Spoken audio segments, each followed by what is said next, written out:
Thank you so much, Shukwarno. And after that very, very exciting conversation that we had in the last session. And so we are now coming back to the reality of cities. And that's how we have framed this session.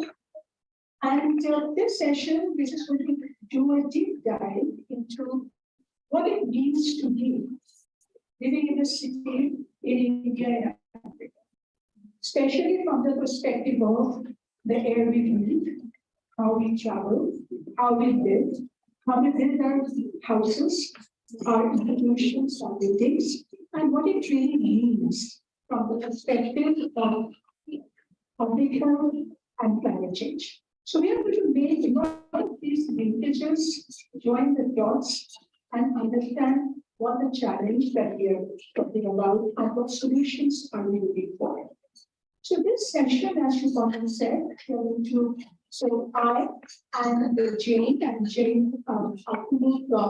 UNEP, and I know all of you know her, who has worked very extensively on clean air, transport, mobility, data technology, roadmap issues in Africa, working very deeply with the governments. So we will share this page to share some of our insights and what is the learning in the region.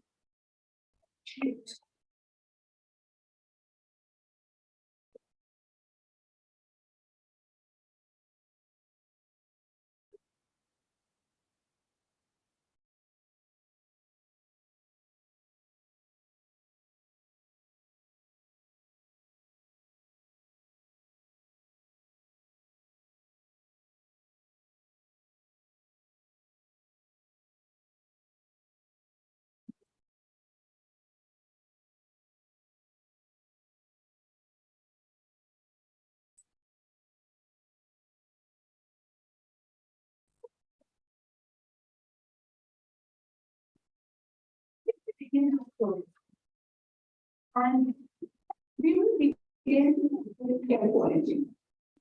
And to tell you that today we are here from India, from Delhi. And as many of you know, that Delhi is already the poster boy for pollution. Everyone talks about how polluted that city is. But when we come here and we'll talk about air pollution, it's simply that we are all in it together today.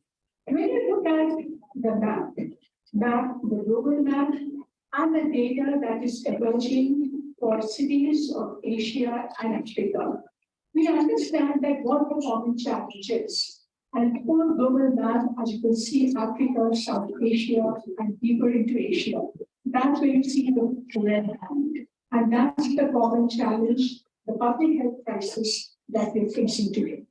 You know, when we had started way back in mid-90s, we really didn't have the luxury of data. And we know that even today in Africa, we are struggling for air quality data because our ability to monitor is very limited. Yet science has progressed so much that it is still possible that even with the limited ground monitoring and the way scientists look at the Earth from the satellite and they decode the data, that's very efficient. So it is still possible to construct the air quality trends for Asia and Africa today, even though there are large data shadow areas in this region. So as you can see here, there are cities from South Asia, India topping the list, and you have cities from Africa with Cairo, Lagos, and others in different parts of Africa, where you see very high levels of pollution. And it's so if you look at the State of Global Air report that is published now annually, it is telling us that how the pollution challenge is emerging in Western and Southern Africa, in different countries of Africa. And the Western part of this continent where the pollution levels are much higher compared to others, and we will try and understand the reason for that.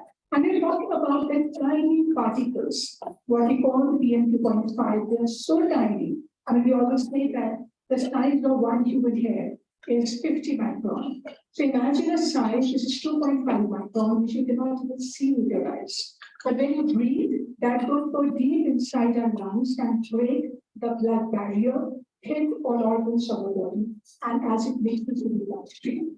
So that's the reason why we are tracking this pollutant along with our blood, and it's showing that how what a crisis it is. And the double burden is that it is not just the outdoor air pollution, what we discussed yesterday as well, the stoves of the poor people, the households, and there are so much dominant dependence on solid fuel for cooking. I mean, that's the double burden today. And that's also showing up in our part of the world. And different dimensions of this story. So while the combustion sources are increasing, the vehicles, industrial sources, but we also have other unique challenges, especially the dust storms of Africa, which have become quite famous, and that's the whole sub-Saharan, as you can see here. Now, while the dust in itself may be benign, but once they enter our urban environment, they get coated with very toxic substance from what comes out of the burning of the fuels and from the combustion sources and make the dust very toxic. So that's yet another dimension that we have to talk about. And when we have not yet been able to address our traditional problem of particulate matter, and which is increasing continuously in different parts of the region, we are also beginning to see the newer pollutants now scaling up. And this is the ozone pollution now we have started to map in Asia, in Africa, increasing steadily because of motorization, because of industrialization, and this emission which is now going to turn our air even more toxic, and we need to look into that. So clearly, I mean, it is no brainer that now our region, which is developing, motorizing, and because of the lack of access to clean technology, clean fuel, and also the kind of infrastructure development that is happening even for transport mobility, they're all walking in enormous amount of pollution. Now, while that's a bad news, but the good news is, and that's what we will be discussing, that how it is also that we also have an opportunity to prevent a lot of this in future. But the reason, and the only reason why we talk about air pollution is what is due to our health. This is a slide which we have been showing since 1998. And what Sunita yesterday talked about is a slow burner. And as I said, that when we had started around late 90s, we had no data, we had no health studies. But this is what our doctors, medical doctors were sharing with us. And the cardiologist in Delhi said that when we do open heart surgery, just by looking at the color of the lung, we can say whether the patient is from Delhi or outside. And you can see the black patches on the lungs here. You can see the contaminated sputum of a 14-year-old child. But this is what happens when you're breathing dirty air, for a continuously for a long period of time. That's the deposition of black carbon in the lungs. Very toxic and responsible for a huge amount of health effects. So keeping that visually in mind, then when we begin to look at the data that has now begun to emerge across our regions. So what do we find that the top 10 countries where you have the highest number of deaths linked to PM3.5. So the top 10 here in Africa. And what is more worrying is the fact that it's just not our health at risk, but the new data which is showing that how newborn, even fetus in the womb, is affected. So when you look at it globally, India is at the top. When you look at only in the Africa region, Nigeria is at the top, and then you can see the other countries. Now that means that our health, which is already compromised, and we're also compromising the health of the future generation. And this is something that we really want to keep in mind when we try and understand what solution we ever need to look at. So it's about the newborn, it's about the infant deaths, and the numbers are really stark as we go from one country to another. Now, yet another dimension, as you know, we are all approaching fall now, that the other concern that has emerged today is that while we certainly have to focus on air pollution for what it is doing to our health, but now the new science is making linkages between global air pollution and climate change. So what they call, so what we say, the particulate matter, nitrogen oxide, ozone, methane, so they're all coming from combustion sources in our cities. But now scientists term them as short-lived climate forces. So while CO2, which is a long-lived and stays on in the atmosphere for a very long time, from 80 to 100 years or more, but these other pollutants, they are in the atmosphere for a much shorter time, from 2 hours to a week to 10 years to max 20 years. But as long as they are there, they absorb heat and they add to the spike. Now, therefore, the question is that how do we therefore create a co-benefit framework, because both CO2 and these local pollutants, they are emitted by nearly the same sources. So how can we co-control? So as the finding, as the solutions begin to emerge, how do we make the linkage? But, and this is where we have to be very cautious. We want to do this, but without detracting attention from the much bigger issue of CO2. So that it should not be seen as shifting the burden and the onus of climate change mitigation to the developing world. So while we do this to protect our public health, but we get the co-benefit and the event. And that's the nuanced position that we want to maintain as we move forward. So IPCC, WHO, they are now much more explicit in their data in terms of showing that in addition to what CO2 is doing to climate, but now as WHO is shown very clearly, that if you are able to control the local air pollutants, then you can actually cut the rate of global warming, the range of global warming by nearly half, while you are also preventing 7 million premature deaths. So we just keep that in mind, but it's just interesting to see that how the governments in Africa have already warmed up to this new science. So some countries like Nigeria has already come up with their national action plan to reduce short-lived climate forces. And they have actually set targets that how are we going to reduce the black carbon, methane, PM2.5 and NOx, and with the action plan. So this is what we want to keep in mind, and that as we go forward. Now, we have understood the problem, and long has been said about the problem. But I think what we really need to focus on today and beyond is how to understand solution and how do we scale up solutions. But what does it take to clean up the air? It keeps saying about reduce, make the standards, go down to what WHO is asking you to do. But do we really understand what it takes? The first glimpse of what it takes we actually got, all of us across the world, is during the pandemic.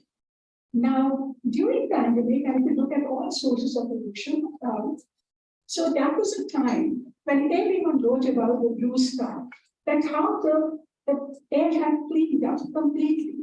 And you can even see that through satellite. If you look at the way we had here put together from January to May 2020, when that was a major hard lockdown period, when the entire world had shut down. And you can see from January 2020 to April 2020, how the pollution concentration had lightened up. That you can actually see from the satellite over Africa. So this is Africa, okay? Now, we even checked out the Google activity data, which we analyzed for Nigeria and also for Kenya. And what you see that because none of us were moving out of our house, the activity in our country, in our cities, had just dropped dramatically. So your economic activity had slowed down, our personal activity had slowed down, and with that, we saw that massive cleanup. But the question is, to get clean air, you cannot shut down your economy. Clearly, that is not the answer. But the answer is, but we have seen, you really need a scaling up at a level of reducing emissions, just not locally, but regionally, to be able to get that kind of blue sky. So how do we achieve that with action? That's the question in front of us. So here, let me therefore give you just one example from Delhi, that what it takes. So if you where we come from, and this is really fighting a very difficult battle. So if you look at what Delhi has done so far to be able to control this pollution, it has, along with the rest of the country, has leapfrogged directly from Euro 4 equivalent emission standards to Euro 6 equivalent in just 3 years. So by 2020 nationwide, we had gone to Euro 6 emission standards with 10 ppm sulfur fuel. Our entire public transport and local commercial transport is running on natural gas. The diesel fuel is hugely disincentivized, and there are taxes, additional taxes on diesel vehicles. There is an age limit. You cannot drive at more than 10-year-old diesel vehicle or more than 15-year-old gasoline vehicle in Delhi. There is a pollution tax on each and every truck entry. Already Delhi has achieved about 12% fleet electrification. All coal power plants in the city have been shut down. The dirty fuels that would petrol, furnace oil, coal, all are banned in the industrial sector. And so you can see that the scale at which Delhi has tried to control this pollution, which is not matched by any other city in India. Now, even after doing all of that, so what we have seen, yes, Delhi has bent its pollution curve, but just about by 25, a little more percent, okay, since 2015. So there is a reduction, about a quarter. But so it has taken all of that to get a quarter reduction. But even after that quarter reduction, Delhi requires another close to 60% cartilage PM 2.5 level to be able to meet the Indian standard for PM 2.5 and the Indian standard, which is more lax than WHO standard. So can you ever imagine what will it take if you really allow the problem to grow to the level where Delhi has reached already? It is not easy, and therefore, and that's what we really want to keep in mind, that when we discuss this in the context of Africa. So clearly, what we want to do and want to see here in the African region, and Jane is going to say a lot about what has already happened, but I'll just give a quick snapshot, and wherever needed, a little bit of linkage with our experience back home. So clearly, the first is to accelerate vehicle technology and fuel quality roadmap, especially now when we are motorizing. Even though the vehicle stock in Africa, vehicle ownership in Africa is much less compared to other regions of the world, but the change is quite rapid. So to be able to address vehicular pollution, we need a technology roadmap which is going to speed up the emission standards and fuel quality standards. We need renewal, need to discourage old vehicles. We need to improve on emission monitoring. We need to manage truck vehicles, and we need electric mobility to achieve zero emission and massive mobility transition to scale up modernized public transport supported by walking, cycling infrastructure and vehicle restraint measures. That's the vision we're working to. So if you go one by one, and I will not repeat because I don't intend to say a lot because we have talked about this one today. But the point that we just want to highlight that as far as emission standards for vehicles are concerned in Africa, we are still not far, much more. And so most of Africa is around, even less than Euro 2. And we have not even touched the trucks yet. But the good story and the success story which is emerging in this region is the big push for cleaner fuel, cleaner diesel. And already you can see the green expanding in different parts of Africa where you have already introduced 50 ppm sulfur fuel. Now, a lot of these countries who are already there, some are doing much better, and there are different countries showing different kinds of trajectories. But what is very interesting? You're rushing the slides. Yeah, I'm rushing the slides. I just not want to repeat. I'm sure Okay. Right. because Jane also has some of these standards. So not to repeat it, just to say that as you can see here, that some of the countries where they are positioned in terms of what kind of fuel quality they have. So you can see Morocco actually talking about the much better as 15 ppm. But in this western part of Africa, you've actually seen already move and quite a big push for ppm.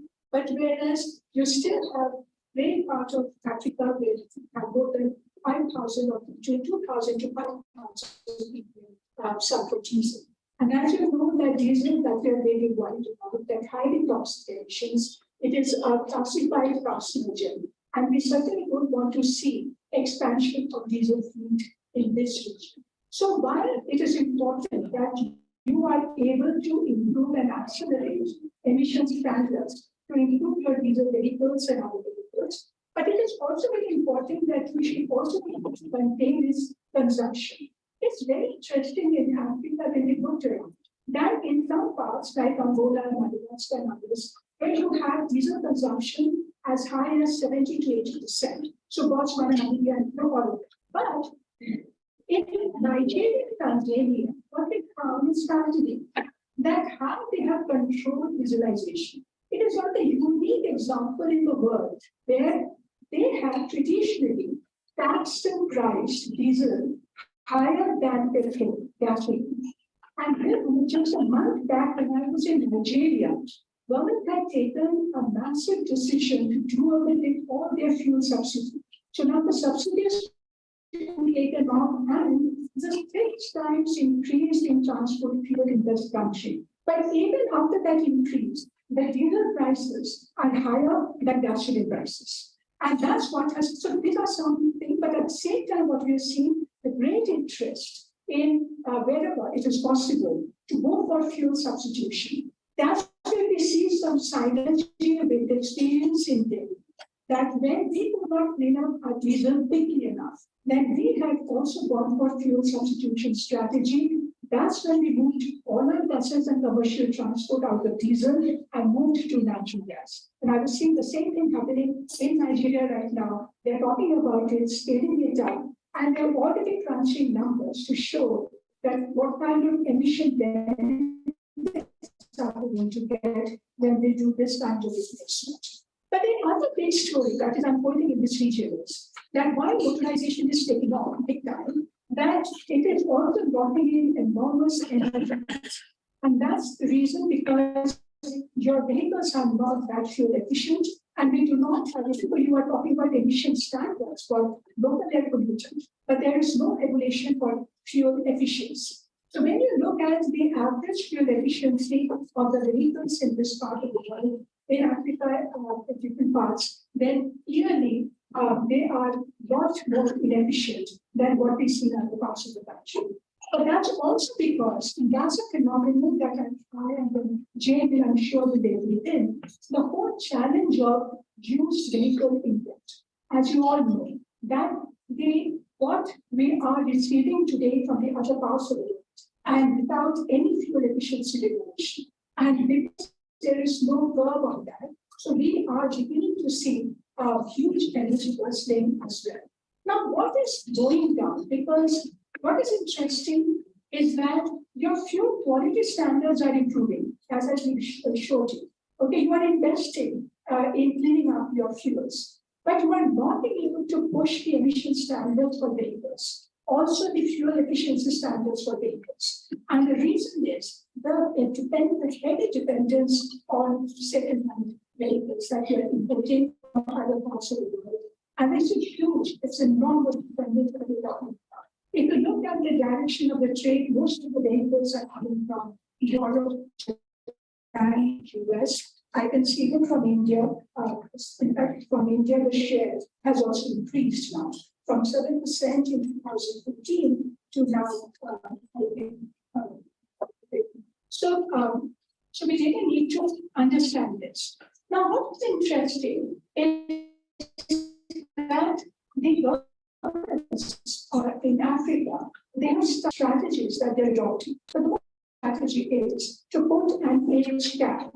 So not allow some vehicles older than a certain age to enter. But then there is no harmonization. So different countries have different age caps. So from 3 years in Gabon and there's 4 years, in 5 years, even up to 10, 8, 10, and 15 years. So while there are some who have tighter age cap, there are those who have very lenient age cap.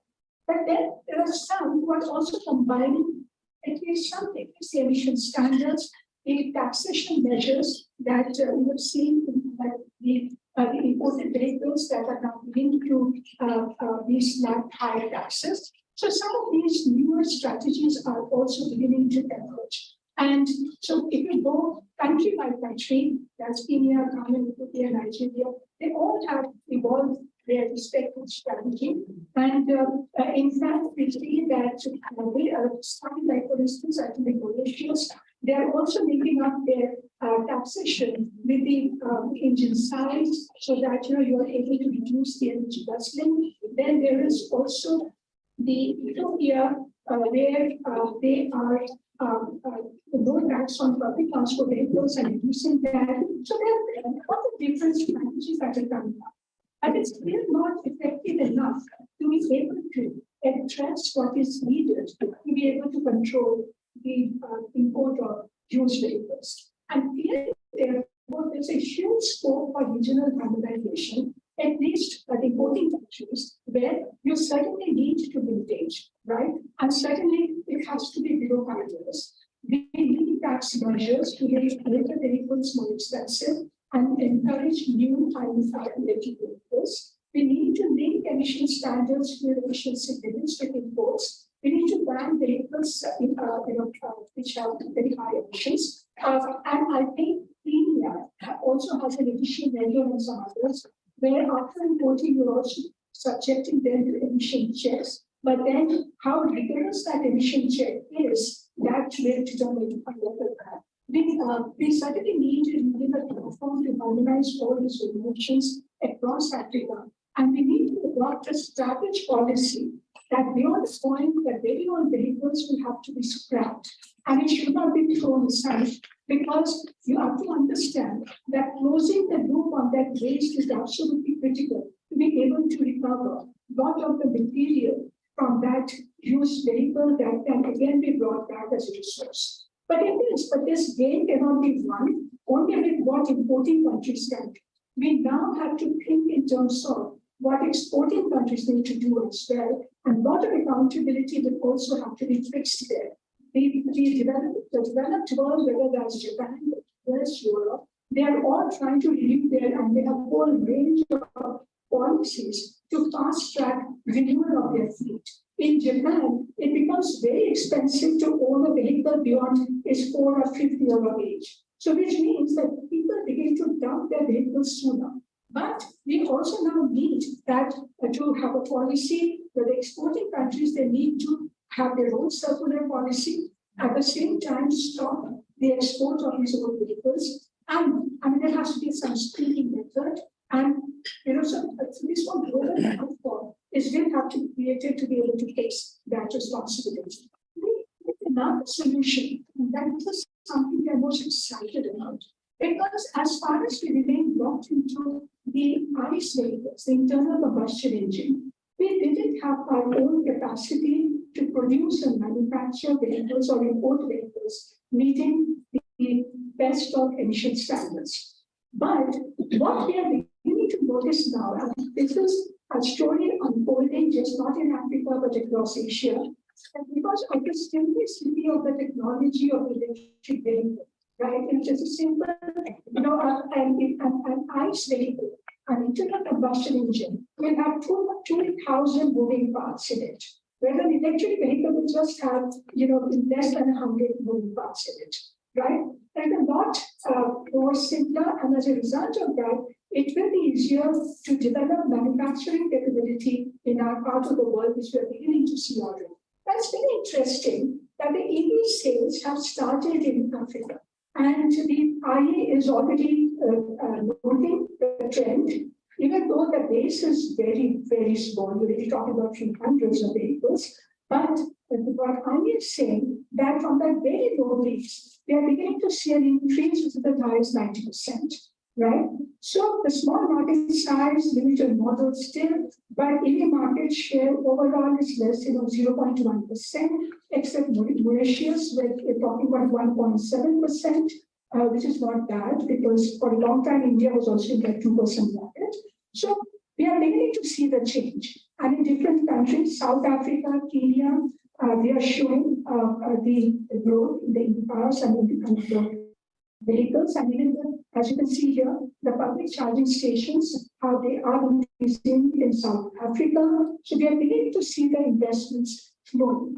But what we want to highlight, and this is also coming from our experience in India, it is a unique win-win focus that we have in India and we are seeing also in Africa. That how you are combining electric mobility with mass transport and also in targeting the most polluting segment, the 2 and 3 wheelers for zero emission. And so, and what is also adding to the optimism in Africa is that several countries have cleaner electricity to reduce upstream pollution. Even though electricity is still a challenge, but when we went to Nigeria, for instance, in their energy mix, they do not have coal right now. Okay, I mean Ethiopia doesn't have coal in that way. Now some parts may have, but still you do have a cleaner upstream electricity than what we have. So all of these kind of build the confidence, though there are a lot of issues that we still have to address. But as I said, it's very good to see when we begin to map that what is really happening in this part. So the big opportunity and where the big focus is, as I said, that the two-wheelers, delivery fleet, and aggregators. And across all these countries, whether you are looking at Kenya, South Africa, Zimbabwe, Morocco, Ghana, Uganda, and there are different strategies that they have adopted to be able to scale up and the electrification of this fleet. It's interesting to see how Uganda has already come up with a battery swapping strategy where they're delinking the ownership of the vehicle from the ownership of the battery. And the battery, as you know, is more than 40% of the vehicle cost.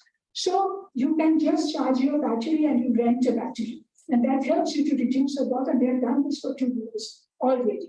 So and I know that UNEP is already helping about 9 countries to set up the electric mobility program. It is interesting to see that how they are targeting different consumer base, where you are going for bulk purchase by business, startups, and rent services. So in Africa, we are not looking so much at personal vehicle as the first priority for electrification, which is very different from the developed world. Even in India, we are not. And I know when we look at some of the prices recently, that a personal electric car, the cost of that is much higher than the average annual income of most Africans. So we are not really looking at that right now. But there's a huge possibility of, when you're looking at electric vans, the delivery service, the Uber Eats delivery, and all of that, and when the businesses are investing in that. The other is the bus transport. So Nairobi, Kampala, Egypt, we are beginning to see the buses and how the bus services are now emerging based on electric mobility. And therefore, so the bus transport combined with paratransit, or your matatus and what we talked about yesterday. So this is the big change that is happening now. And if we are able to inform this process well, then we will certainly be able to see the big change happening. And this is our opportunity, therefore, to jump ahead and sidestep the pollution blockade that is going to happen with old ICE vehicles. What is also kind of helping to build the confidence is that we are beginning to see the price parity. So it's very interesting that overall in Africa is showing that the fuel and maintenance cost of electric vehicle is 40% lower than ICE vehicle. But of course, the upfront cost is high. But we have also seen in electric three-wheeler case that they are kind of beginning to achieve price quite equal to what you will see in the ICE segment. So that the swapping of the battery, as I said, is also helping to lower the cost of ownership and usage. But for full price parity, we have to design our incentives well, do product innovation, do innovation in business model, and charging model. Let me tell you one that why it is so important. In India, the innovation that they have followed, especially for bus purchase. So where governments have provided incentive program to large number of cities to procure electric buses. But after that, they have not left the cities to do their own individual purchases From the government side, they then help what we call the demand aggregation. So they combine the demand of buses for all the cities purchasing the bus and doing a negotiation with the bus manufacturers. And with that demand aggregation and the common bidding process, today, the price parity that we have already achieved for electric bus in India is actually very comfortably compatible with the diesel bus. In fact, now it is even lower than diesel bus on per kilometer basis. So, in fact, government is actually saying that we have to continue to provide incentive for buses and normal. Yes, we have to still do that. But as I'm saying, we need to look at some of those, the information that have happened in other parts of the world. And then, of course, charging, we can discuss that more in detail later on. So, another important dimension of the electric mobility policy in Africa is that here, for the first time, governments are so consciously developing this program as an industrial policy. So when we go to Nigeria, when we go to even in Kenya today and other parts in South Africa, where there is a huge thrust on localization of manufacturing. South Africa today is talking about becoming an EV hub to build its export market. Local assembly of vehicles are starting now. There's a lot of startups coming in, huge investments flowing in. And even the foreign manufacturers are becoming the partners. So, a lot of startups today are already manufacturing two engine motors. So, which means that we are not only therefore now your import dependence can certainly go down beyond after some time once this market begins to mature. And this will be absolutely critical then when it also helps to build your economy around it. So that, and this will also enable more scaled up market if you are obligated to do your local assembly and with proper quality control. So that's the way the policies are evolving today in Africa. And what is fascinating to watch today is that how even your EV policy and your nationally determined commitments today are outlining very clearly that what they intend to do with the electric mobility policy. To see that they're actually setting such targets that 100% e-cars by 2025 and urban buses by 2040. Morocco talking about EV production of 1 million units by 2025. Kenya has set a 5% target for newly registered vehicles by 2025. So all of them, Tanzania, Rwanda, developing regulations, investments are being set aside for charging.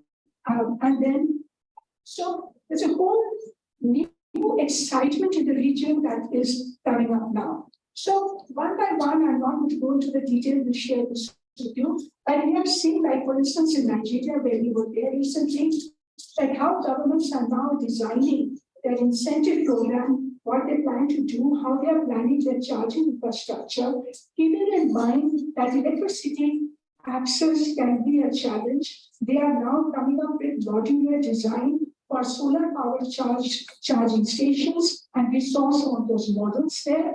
Now that is the innovation and the excitement with which we are looking at this program in this region. So clearly, the next steps in EV will have to be made. We need overall segment-wise electrification target. We need policy for demand and supply incentives and infrastructure. We need to replicate all our pilot projects to make them scalable, promote the e-bus transport services, and bring operational reforms. But at the same time, restrict old and used vehicles and the dirty ICE vehicles, leverage fuel economy regulations for electric vehicles, develop financing strategy, develop network or plan public charging, and need consumer awareness. So all of that is the big agenda with which this region and also India are working with as of today. The final segment that I touch upon very quickly is the other big part of the solution, which is the mobility transition, to be able to reduce vehicle pollution. Your technology transformation can reduce emissions per unit of vehicle up to a point. But beyond the point, we really have to address the mobility crisis that is very big now. And all of you are now looking at the problem of congestion, and now we even have data today in Africa showing that what it costs in terms of productivity, in terms of pollution, and the numbers are big in Lagos and so forth. But as, in fact, Smita pointed out yesterday, that why are we talking about mobility crisis in our region when majority in our cities are still walking, cycling, and using public transport? So whether you look at the Indian cities or you look at the African cities, the majority are walking and cycling. The impressive baseline. Today, about 80 to 90% people walk and use public transport in most parts of Africa. In fact, Addis Ababa goes of a figure like 91%. And yet, this is not a data that we take pride in. We talk about Copenhagen, Amsterdam, how they have achieved a modal share of 40% for walking and cycling. And here you are talking about 80 to 90%. And yet there is no political stake to protect and to take credit and then to build on this. Now that's what we really have to understand, because if we don't do, then this is the kind of mistakes that we are going to repeat in this region as well. So if you look at the new road development or anywhere, whether this is Nairobi, you go to Abuja, you are even in Delhi, and all that you see is that you're making highways to the city. There are huge wide roads, and where you are not letting people cross where they need to cross, forcing them to cross and take the foot over the bridge, which is a very disabling for anyone carrying, is a mother carrying a child or we carrying anything, but it's just not amenable. And remember, each and every public transport trip begins and ends as a walk trip. So if your access is not comfortable, then even if you invest in public transport, you will not use it if you have a chance to drive your personally. Now, the road design, once it's engineered, you cannot undo that easily. But a road design will determine how you travel and your commuting choices. And therefore, it can lock in an enormous pollution in travel, something that we will not be able to reverse so easily in the future. So we have to be very careful about how do we move forward.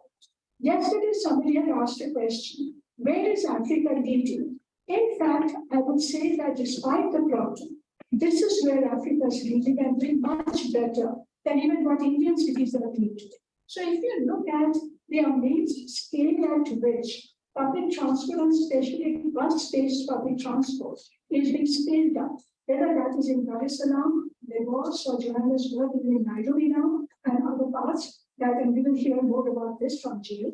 But this is the spine, the transit spine that is emerging to, and the numbers are emerging to show that what kind of public health benefit or quality benefit you are going to have because of this investment.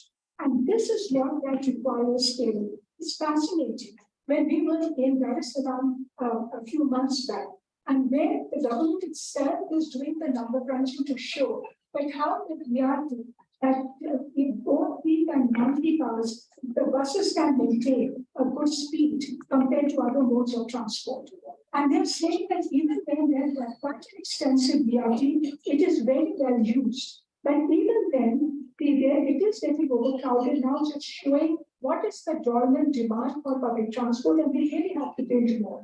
And we also have to build and give the commuters a lot more choices. And that's where we really have to look at how do we do more on this. And that's the reason why we also have to understand yet another unique challenge of our cities. It is not just about making the big transits, it's also about modernizing the paratransit.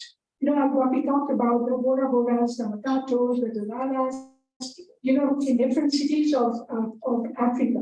But initially what we had found that the moment the city would start talking about building a new transit, immediately the whole focus would be on removing the small systems from that corridor, without realizing that this smaller system caters to a very important niche travel demand. At some point, we had got the number that in Nairobi, this paratransit meets 70% of the commuting demand.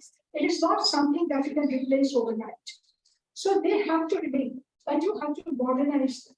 You have to make them efficient. You have to corporatize or cooperatize them. And Addis Ababa has got some good examples of that. And therefore, we really need to look into this. But all of that will work if you have got very good accessible city. And that's where your local area plan for infrastructure development for walking and cycling will become so important. And Africa is doing this right. Whether you are doing it in Nairobi, Addis Ababa, Kampala, Lagos, Dar es Salaam, or anywhere, when we see the emerging new street design, how friendly they are for people to walk and cross and negotiate, and for safe accessibility. This is exactly what we need to look for, and we need to change. Delhi has just about started doing this retrofitment, but what the African cities have done, the scale and speed of that is much bigger than what Delhi and Indian cities have done so far. But at the same time, the big message going out is that as we are urbanizing rapidly, we also have to contain the urban sprawl. Today, the average trip length in most African cities is less than 5 kilometers, which is negotiable to walking, cycling, and small public transport. But if you sprawl, increase distances, then we will defeat the purpose and we will lock in pollution and problems. So this is the time, and I've heard this conversation in Lagos and other parts, where transit-oriented development will be very critical. India has just announced its policy, but we also need this. In Delhi today, after the transit line is completed, 60% of the Delhiites are going to be within 15 minutes walking distance from a metro station. And yet, the metro might still not be usable because the streets leading to the metro are obstructed, not well designed, and not walkable. So if you have to realize the full potential of that, then we have to do this. And then the restraint measures will also come in. None of the cities today in Africa or India are talking about restraining personal transport, and we need to do that. And therefore, pricing the personal transport, making them pay for parking, use of public space will become absolutely essential. So the agenda is big. And in this agenda, we now need to accelerate our vehicle technology and fuel mobility roadmap. We need the mobility transition. We need to restrain personal vehicle usage. And I'll end by showing these 3 slides to say that there are technology solutions today. There are design solutions today. But at the end of the day, you really need a mindset change. This is the photograph that Sunita was talking about yesterday. So that top photograph is from Lagos. And I remember this was shown by one regulator from Africa and saying that this is our problem.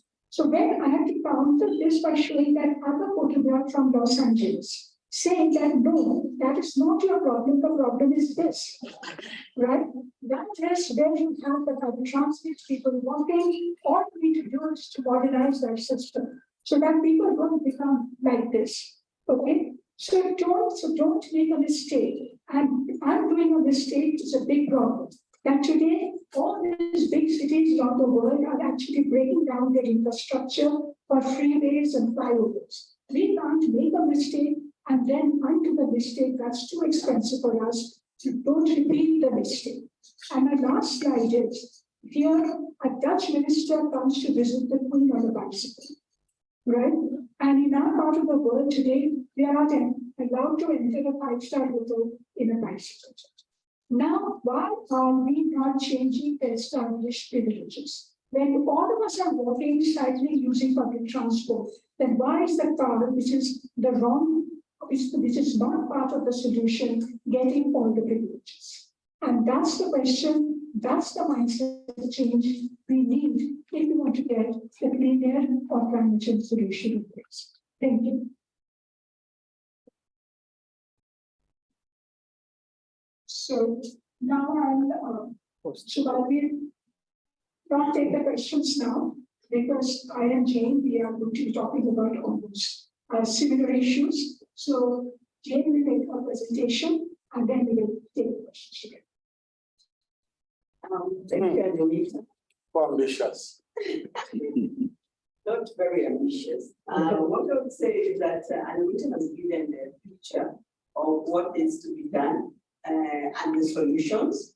So I'll dive deep a bit on some of the issues that she has raised and present where Africa is at the moment and present where Africa is at the moment.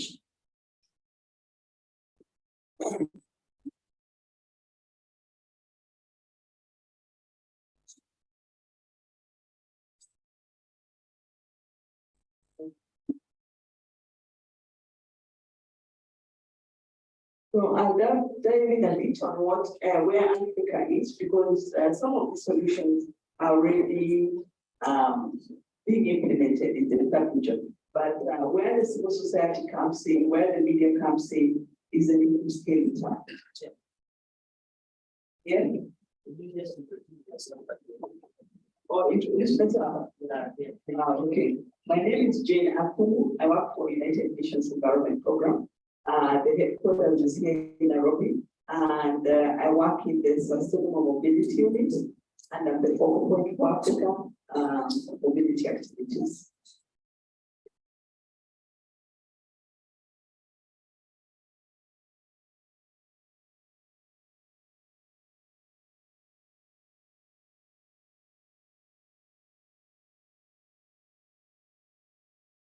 So, and we already mentioned a bit that, yes, there are many challenges when it comes to mobility. Maybe just as an introduction, she spoke about the need to work on transport as because of health, because of the emissions from vehicles.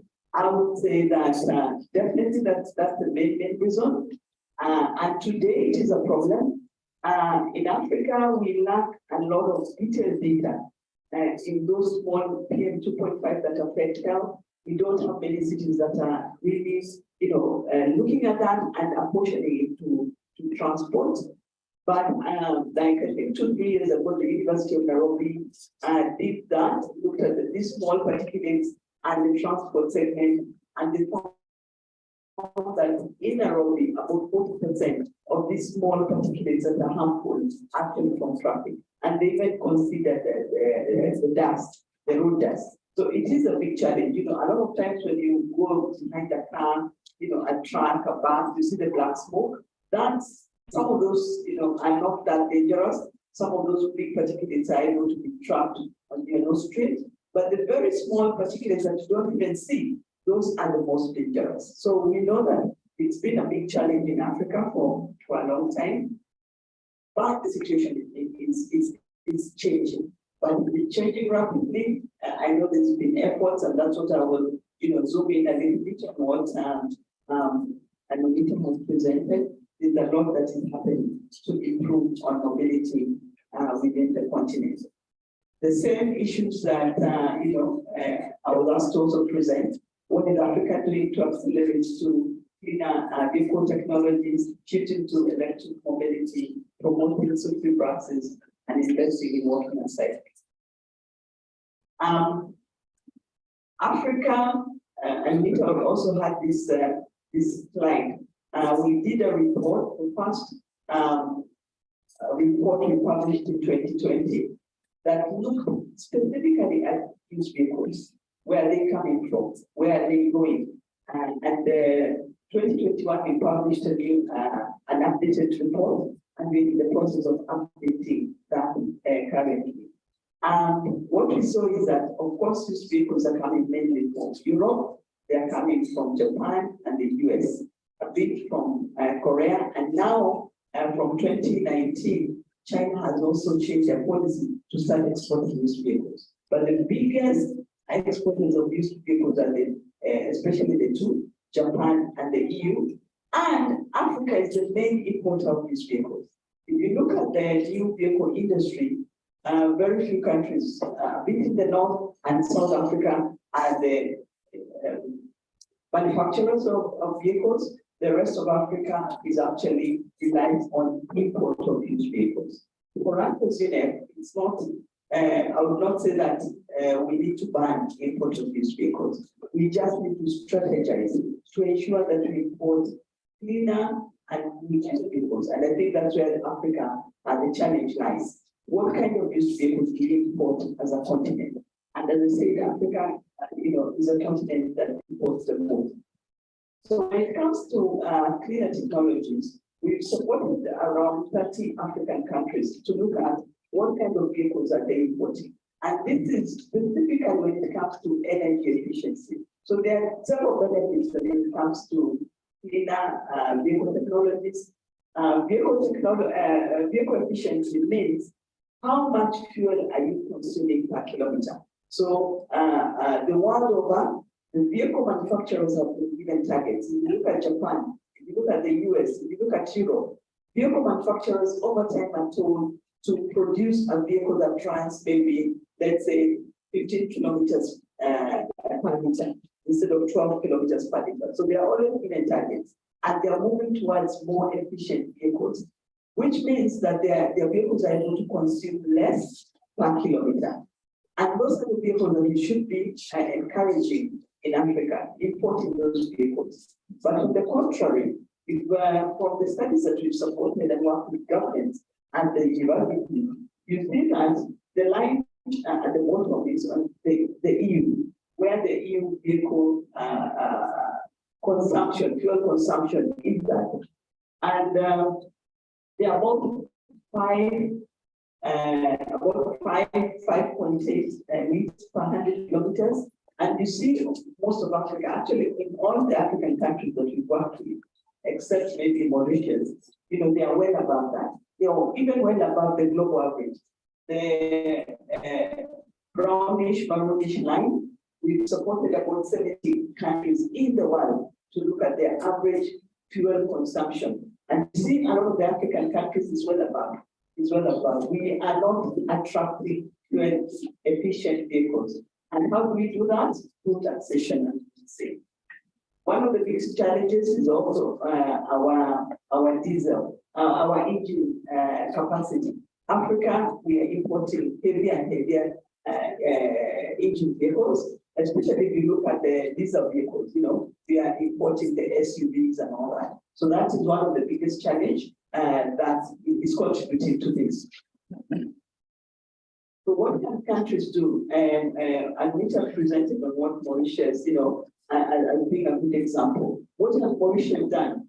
They've implemented taxation to incentivize those cleaner vehicles. So the more your vehicle is cleaner, the less tax you pay. If it's more polluting, you pay more tax. The way duties, and then of course, they've done several things that have been able to encourage the import of more efficient vehicles, but mainly through taxation and also age limits.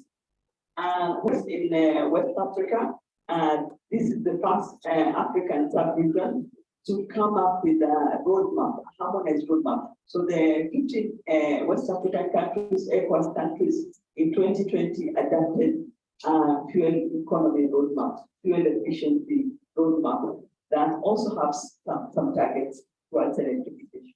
Have they started to implement it? Not yet.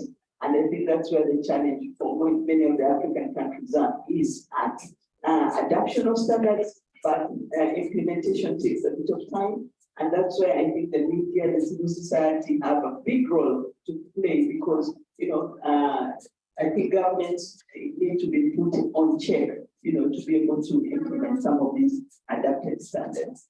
So that is on fuel efficiency. The other issue is on emissions. So fuel efficiency works more on our pocket. I want a vehicle that is able to run 4 kilometers per liter. So I save money. The country saves money because we are fuel exporting countries. And also it contributes towards CO2. So it also has a global sort of like benefit because the more fuel efficient your car is, the less CO2 it consumes. So a lot of the funding when it comes to fuel economy or fuel efficiency is actually funded through climate mitigation funding. The other angle is on pollution, and that is affecting us. That is killing us today. So we look at when we did our report, the Netherlands government also supported us by looking at specifically export of vehicles into Africa. They looked at what kind of vehicles are exported into Africa. And you can see from the report, they actually went to the ports, looked at some of the data for a few years, and also were able to examine some vehicles going, especially in West Africa and North Africa. And you can see on average, they found that a lot of the vehicles coming, the majority were around 16 to 20 years. So these are quite old vehicles that are being imported. A lot of those vehicles you can see did not have a valid road worthiness in the certificate. So it means those vehicles are not allowed to operate in the European roads. So that's a big challenge. But countries like Morocco that has some regulation, it has a 5-year age rule. It has now from this year, Euro 6 vehicle emission standards. It's the first one in Africa, and they're able to incentivize very clean vehicles. So the need for regulation and the need to implement those regulations. The good news is that we've been working with the ECOWAS Commission, the 15 West African countries, and in 2020, the sub-region adapted a Euro 4 vehicle emission standard. Euro 4 is where you have the vehicle technology. It's actually not new, because Euro 4 was adapted in Europe from 2005. So you are really talking about old technology, but that's where they have benefits start. We would want countries to move to Euro 6 as a nation, but Euro 4 is a starting line. And you can see, it's a big challenge in getting Euro 4 in a lot of the African countries. So the West Africa sub-region adapted clean fuels and clean vehicle technologies that would have some substantial benefits and also an age limit, but they're not started implementing. Only Ivory Coast, Cote d'Ivoire has implemented the age limit, but the rest have not. And I think that's where, as I mentioned, the media and the civil society have a role to play to ensure that this is actually kept on the radar of the countries of the sub-region. We've been still working with the ECOWAS Commission this year. We had a meeting with the sub-region, with other countries, just to keep it on top of their radar. So we still continue to engage. So this is the actual situation. Only Morocco is at Euro 6 as a nation, and Rwanda has implemented the Euro 4 vehicle standards. Which countries have adapted? The ECOWAS. I just presented the 15 ECOWAS countries, but none has implemented. East Africa, it's only Rwanda. Last year, they also adapted Euro 4 vehicle emission standards. Rwanda has implemented. The other countries are in the process of implementing. I know Kenya, there is a court case this month on the implementation of the standard, because it also banned import of used buses, some specific used buses. So somebody went to court. So we look forward to that implementation, but still, it is a challenge. You can see Africa is still lagging behind, even with those two sub-regions implementing the standard. The fuels, there's been very good progress, and we can mention the current status, especially in West, East, and Southern Africa, but where, with the commitments, especially for the ECOWAS, we still at a different space. So, but we've seen some good progress from around 10,000 parts per million. That is the sulfur levels in diesel. So whatever vehicle you want to buy, with those kind of levels of sulfur in the diesel, the technology was going to be damaged immediately. So you need the clean fuels for operate in vehicle technologies, and Africa is getting there, but not yet there. West Africa is a big problem. East Africa actually has good fuel, similar to European standards, but we need the vehicles as well. So we are working with the other sub-regions to also implement a harmonized standard. But it's still a challenge because this month I was checking, for example, Togo, that has no refinery, they import fuel, and they import sometimes 10,000 parts per million. Really, sulfur levels that you cannot even get anywhere else. I don't know where they get their fuels. So they become a dumping ground for a lot of waste because of not implementing standards. We've done a bit of work on the used vehicles, and I wanted to just share the link to our website. It has the 2 reports I mentioned. It has some reports, some media cards on and some presentations on newspapers if you're interested. And this is specifically for Africa. And the second part is on electric mobility. I'll change a bit from what Anumita presented. So these are the numbers. We can see that in recent years, we've seen a big shift towards electric mobility, especially in China, in Europe, and in the US. You can see the 2021 numbers. These are the registrations. China, of course, continues to be the highest, where we see the most registrations. Some of the European countries like Norway, because of subsidy and a lot of government interventions. Like, for example, last year, Norway, 80% of their vehicle registrations were actually electric. So they are actually moving towards fully electric fleets within the target, which I think was 2025. So what are we seeing in Africa? Africa is lagging behind again. And for me, the electric mobility is a big opportunity for Africa to get into the production or assembly. As Anita said, it has fewer parts, fewer components. Only China, was really big in this industry, invested a lot over the years. So Africa can play a big role, not just become a market, but also a producer of some of these technologies. Maybe the battery, technology needs a bit of time, but the other components, we are able to make them locally. And I think that's where we are seeing, some very good opportunities. 2, 3 wheelers, there's a lot of discussion ongoing about electric 2-wheelers, electric 3-wheelers within the continent. But as you can see, we are not in the map yet. We are not in the map. If you look at China, they have almost 250 million electric 2, 3-wheelers. And some of the other countries, they have 50 million, so we are still not there. And Africa imports the most 2-wheelers. If you look at East Africa, West Africa, the 2-wheelers are actually imports surpass the vehicle, vehicle registrations. So they need to move towards electric modes.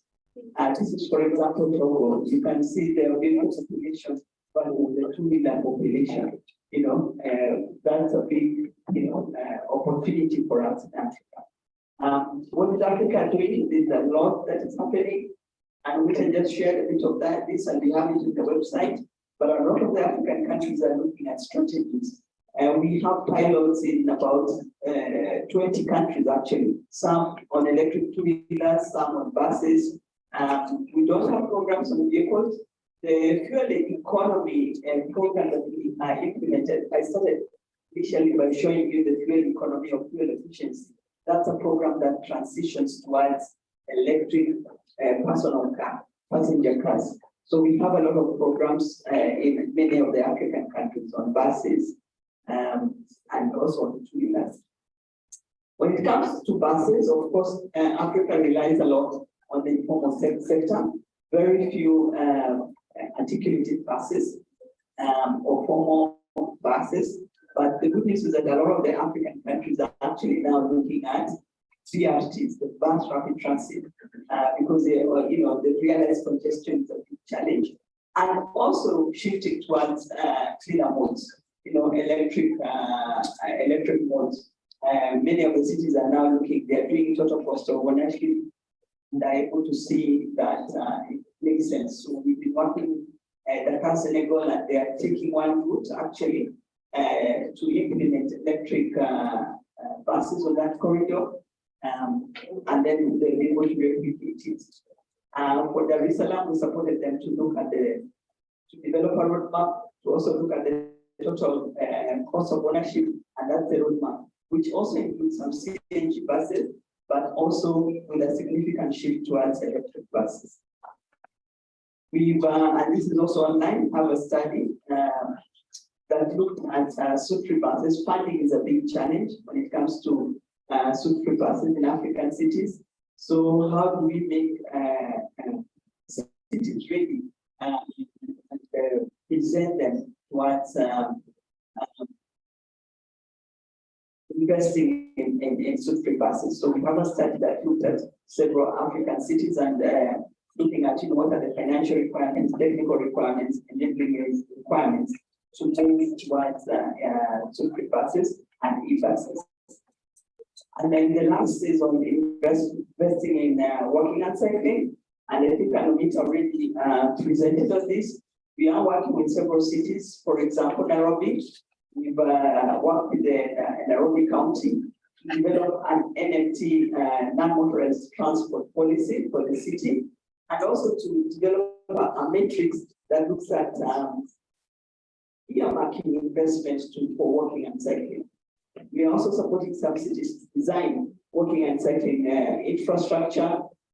We are also working with some of the countries, for example, Ethiopia, Zambia, and Rwanda, to also look at how they incorporate the vulnerable community in their infrastructure, non-motorized transport infrastructure. I think that's what I just wanted to say, and to build on to what Anumita has presented. So, Jay, I know both of us have just kind of rushed through our presentations, and so there is a lot of food for thought. So now, any question, comment that you want to share? It's a complex transit. Yes. But thank you very much for the brilliant presentation.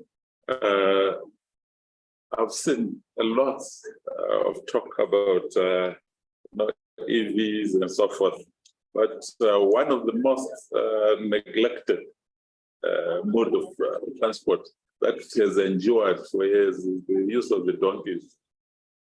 We don't seem to be, if you look at, if you come to Zimbabwe, the rural Zimbabwe, the smaller town, you find that donkeys have endured, supporting the economy.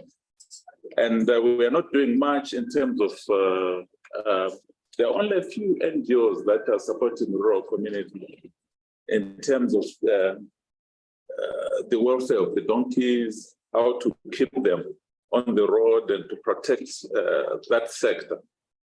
Because the focus is on cities, but Africa is rapidly urbanizing.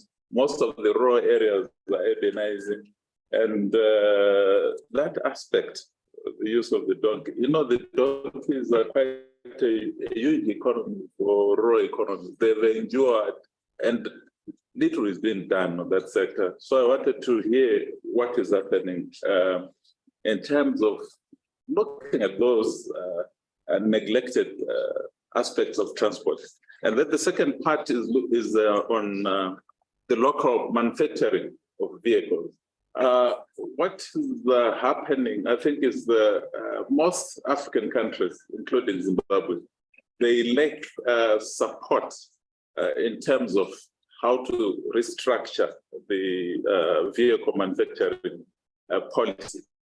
What you tend to see is that the manufacturing policies or local assembly, they focus on the high-end market vehicle, leaving the majority.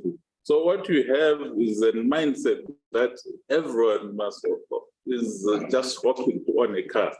So you end up having people who are saving no matter the cost. Our laws, they've just put laws that any vehicle, you can't import a vehicle older than 10 years in Zimbabwe. It's now a policy for the last 4 or 5 years.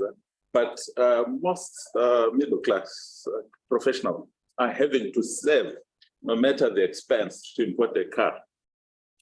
But what is being left out is the aspect looking at the production of low-cost vehicles that can easily be affordable. We used to do that in the 80s with the Willow Mazda vehicle industry. They used to manufacture a people's car, a 323 Mazda. It was quite popular. It was affordable within the local market. Now you start with the big vehicles. You can't, people can't afford those vehicles. And in the end, the local industry of manufacturing vehicles has collapsed. That's one aspect that I wanted to, and also looking at the cycle tracks, most urban designs that are coming up right now, they are sidelining the use of cycle tracks and walkways. If the moment new experts speak about that at the local government meeting, they will see you as being backward, you want to take us back, and yes, this is what needs to be done. How can local authorities be encouraged to take up such initiatives? Thank you. Yes, Yeah. There is one more. Yeah. Okay, let's take questions. Yes. Okay. Yeah, just going into the seven. Thank you so much for the presentations. It's actually mind energizing. One day I was doing this with BBC Africa. Innocent level, I didn't know that maybe it's the way to go. It was about handicap pushers. So it was done in Tanzania, Dar es Salaam, Nairobi, and Lilongwe. Just to look at how handicap pushers in markets have been pushed away because of motorized transport. So when I went to the city council to ask why, when they're designing the roads in the city, the handicap pushers are left out. So they will really also have to push their cars, like they were motorized vehicles. So they would follow the one-way traffic rule to go all the round. But it's because everybody is rushing for motorized transport. And also I've read some studies, economic studies in Nature, where we have an influx of bicycles, bicycle taxis, and the literature that I read economically, I think that sounded like a sign of retrogression instead of progressing. One time we had very beautiful buses, but now we have bicycles, so we are literally progressing. But what you're presenting here seems to be an advantage, the backward versus the upward mentality. What I wanted to know from you, I know in Malawi just last week, we had somebody launching electrical vehicles and everybody's excited, but you look at the price. So I think the cheapest should be around $20,000 US. So importing one in Japan, I think at $3,000-4,000, you have, a Toyota Corolla 2007 model landing somewhere in Lilongwe. Now, if you look at the economics of electrical vehicles, this is promoting the same, balance the act, and also the unreliability of the shortage of electricity itself, where only 11, if not 13% of the population is covered or has access to the national grid. And then we begin to think about vehicles before people. How do we pass on that narrative for people to truly appreciate this science of emissions and everything that we talked about? Thank you so much. Yes. Thank you so much. Jim has observed, there's a proliferation and an issue and a shift from to motorcycles in Africa. Some cities seem to have more motorcycles than vehicles, like Kampala. Some places in West Africa, it's like motorcycles are taking over. So the so-called they're taking over of the most common and popular mode of transportation in cities. I think some countries, some places, every woman has a motorcycle. So the same thing has been happening. I observed the same thing in this tradition. Two-wheelers are also very popular there. But what you have presented here, probably, it's that Asia is moving in the right direction. Africa, we are not moving in the right direction in terms of emissions. So my question is, are the two-wheelers, specifically motorcycle, a menace? Are they a good or a bad thing? Yeah. If you can add to that to proliferation also, like it happens in Nairobi, of this small engine vehicles, below 1200 cc. There are so many these things. It's also a good or a bad thing. And the second thing, the final, I guess, is the hybrid vehicles. There are so many in Kenya nowadays today. So I call the vehicles that are coming in are basically hybrid, meaning that they're using both a battery and they are both electric and fuel powered. But people are afraid of these vehicles because of alleged high cost of the battery, replacing the battery is a major concern. So are any of you aware of efforts or any efforts to make these batteries more affordable so that people stop fearing these vehicles purposely, mainly because of the cost of batteries? Because they are good things, that they are very economical in terms of fuel. Thank you. So there are one and then we take another issue. Yeah, you talked about the investing in workplace side of facilities. What kind of investment are you talking about? And do you have data to share? You also talked about East Africa. You said East Africa have good well, but West Africa has a problem of famine. And you never done that. Yes. Okay, mine will be an salvation. I'm from a rural area. And we realize that in most rural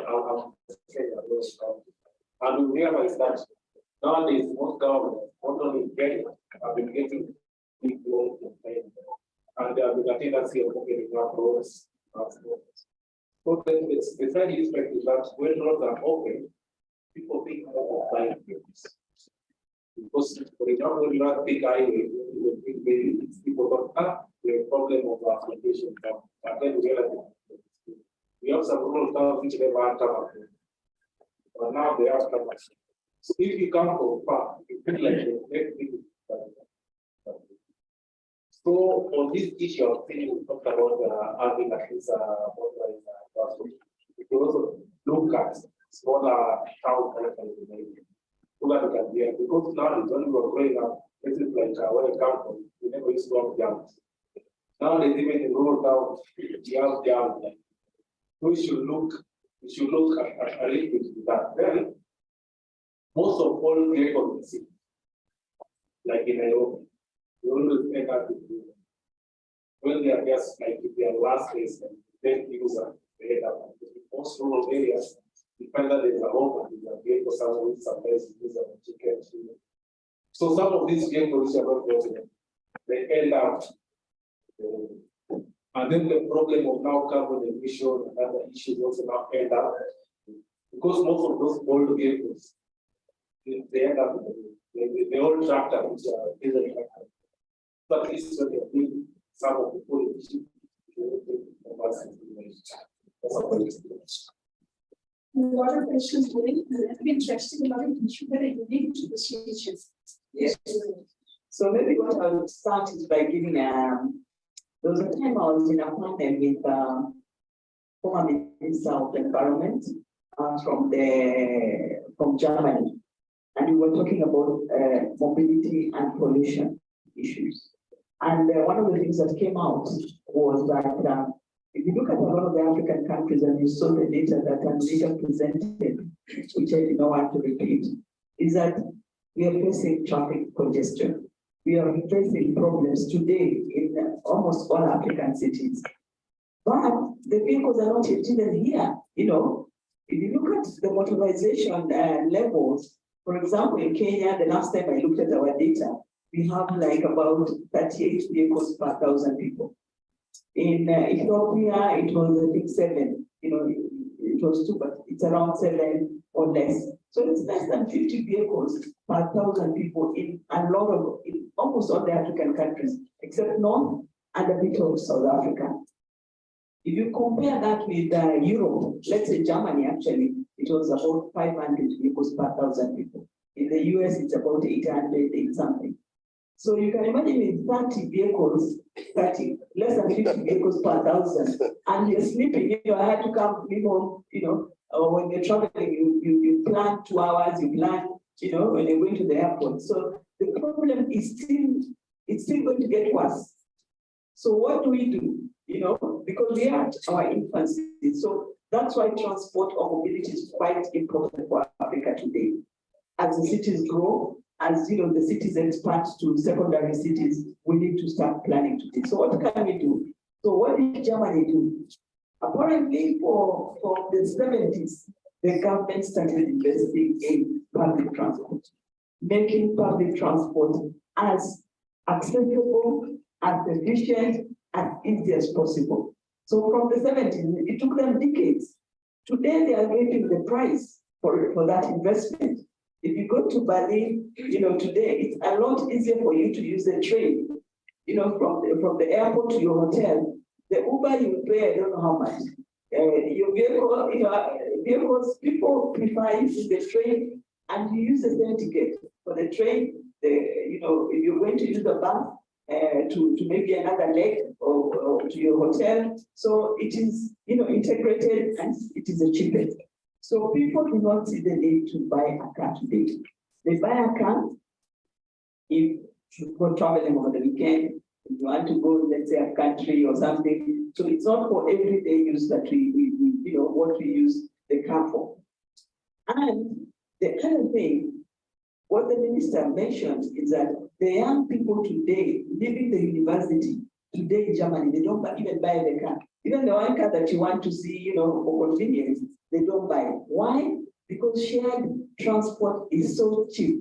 So if you don't use public transport, you can rent a car. That's it. They have packages where you have shared mobility. You just register with that company. Then you're able to just go down or pick in a car, almost like bike sharing. You pick in a car, you drop it wherever you're going, and the next person will pick it, and so you can have a car at your convenience, and you don't own the car. You just pay the price, the fee, sort of like you have a card that you will use, when you're entering. And a lot of those cars are actually electric today. So that is where we need to go as Africa. We do not need to go towards vehicles. We need to really invest in public transport. That is the first solution. Making it as efficient and as comfortable as possible, that even the president goes to work with the bus, Even the president uses the bus to go to work. The ministers use the bus or train or whatever other solution. So public transport. Then the other, if you look at the other European countries, they actually are looking at the segment of people there that are moving from cars to walking and cycling. So, and that comes to the question of what needs to be done when it comes to investing in non-motorized transport. Making it safe, making it convenient, having trees, if you go to a lot of the developed countries, you walk a lot, walk from here to maybe downtown, because I've not even realized it's very comfortable, it's very safe, it's shaded, so you're able to walk far because it's convenient. You can cycle, it's convenient, it's safe, you don't have to get off the road, Cities are trying today to do the non-motorized transport, but it's not a network. Like you will find there's a walkway or a bicycle lane here, but it ends there. So you have to get into the road, and start fighting with the matatus and all that. So it needs to be a network to make it safe. So we need to invest in walking and cycling, and then the numbers. And we just said, Europe, they're looking at, they're now boasting they are 40% walking and cycling. We're already at 90, 80%, people walking, cycling, using public transport. So we should retain those numbers by making it safe, convenient, and a preferred option. Then there was a question on the two-wheelers. Is it a good or bad thing? I think I would say we need to really plan, because of course, and a lot of cities are already looking at this, how to make the two-wheelers the last and first mile connectivity. So because you can already see the challenge, you can already see the accident rates, you can already see a lot of the big challenges that the two three-wheelers are bringing. So how do we make it? You go with the bus to a certain bus stop, and then the two three-wheeler will, if you don't want to walk, they can be the last mile to your home or the first mile to your home. So how do we integrate that? And the issue of the donkeys, how do we incorporate donkeys? in today's, the donkeys, they didn't need the road infrastructure for, they knew how to, the infrastructure that was there was available and enough for the donkeys. But if you look at the rural communities today, they are also urbanizing quite fast. The two three-wheelers are actually moving now to the rural areas because they are able to move goods to the markets faster, more conveniently, able to carry people. So we need to move towards better options, and that's where the EV comes in. The question is the Asian countries, are they quite ahead of Africa? I think they still have a big challenge. The move towards electric, if you look at Vietnam, I think they are like 50 million electric motorcycles. They are a big challenge. If you look at the street, there's no place, it's just the motorcycle. So that's not also a solution. That's what I was talking about, mass transit as a solution. Then small engines, definitely, that's the way to go. Because you also don't want to move to higher, big engine capacities. But when we mix it with the local production, I think we also have to look at the standard.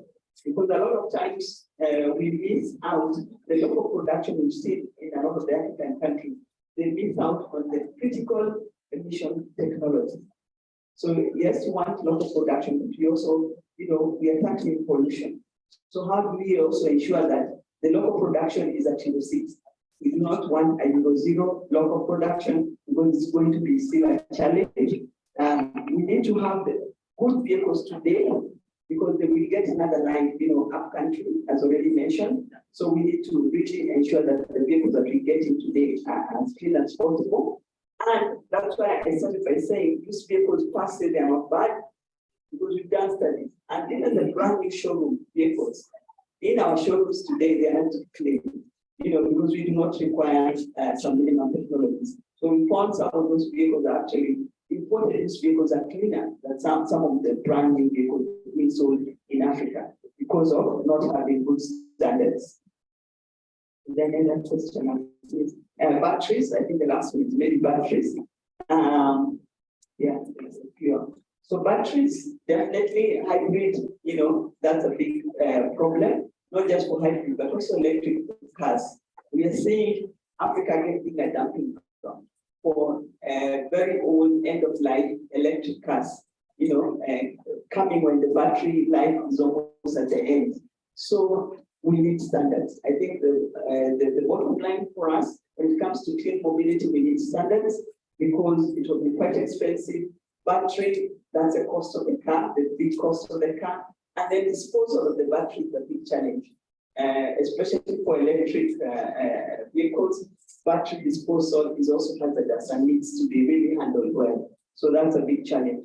Then finally, I think the question on fuels. East Africa has cleaner fuel, the nation almost at par with where Europe is actually because of standard. West Africa is a big challenge. Of course, because of the population and especially the Nigerian population and the lack of standards. So some of the studies that we've done and some of them have been supported by some of the developed countries like Netherlands.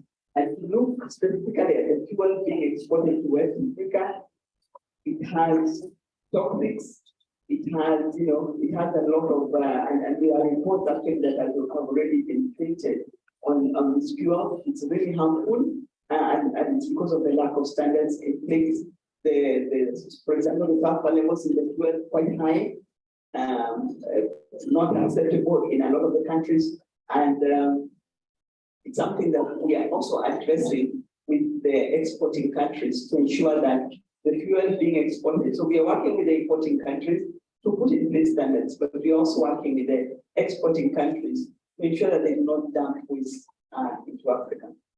I think that's it. Thank you so much, Jane. And I know we are already running out of time, so I'll take more questions at this moment. I'm getting these signals from everyone that we have to stop now. So, but you're free to take this conversation forward. Just to kind of give just one end line to this conversation that has happened, and Jane has explained all the issues so well.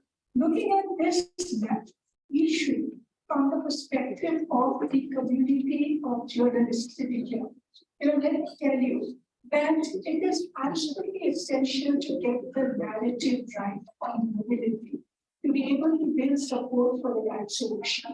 Let me tell you, coming from India, some of our best mobility solutions, like BRT, which is so important here in so many cities of Africa, or getting the parking right, or taxing these cars more. All these strategies which are a must today, all of these have got derailed, okay? Or got very less support because of so much of hostility emerging from car-based narrative in our part of the world.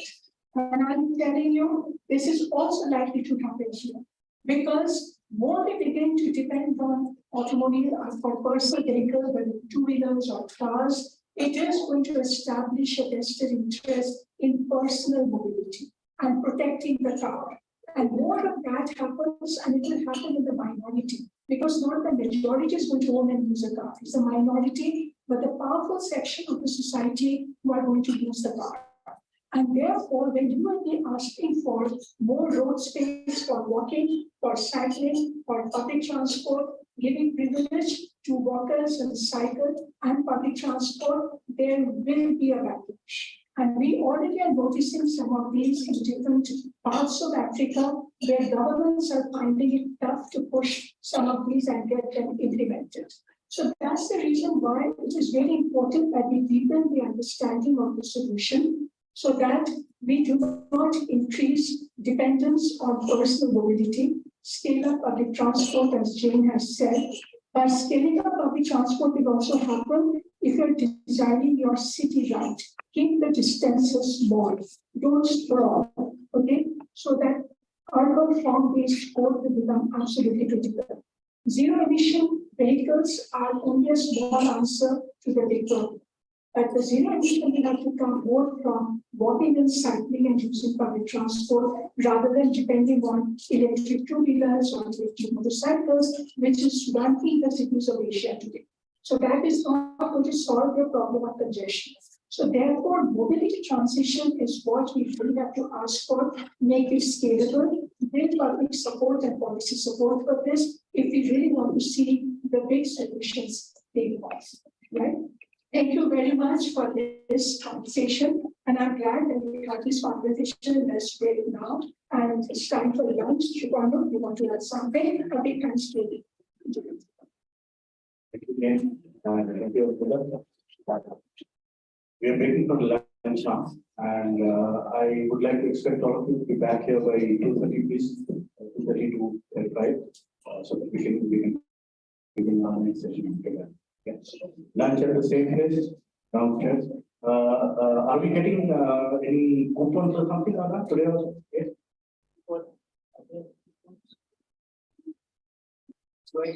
So people can move downstairs. Yes. Thank you.